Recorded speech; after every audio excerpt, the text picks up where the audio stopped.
Good morning mga idol. Ayan, buhay bundok naman tayo.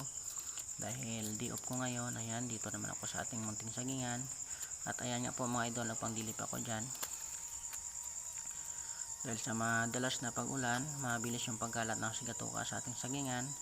At kailangan nating kontrolin yan sa pamamagitan ng pagdilip at pag-apply na fungicide.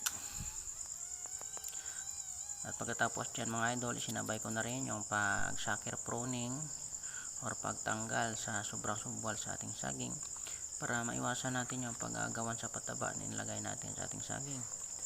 At masiguro natin na maging malusog yung paglaki ng ating saging.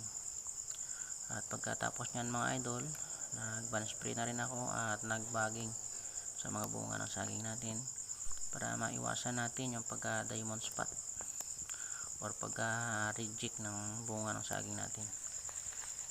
At ayan mga idol, kung napapansin niyo yung ibang puno nating saging, hindi ko na binawasan yung dahon dahil palabas na rin yung mga puso at yung iba may mga bunga na.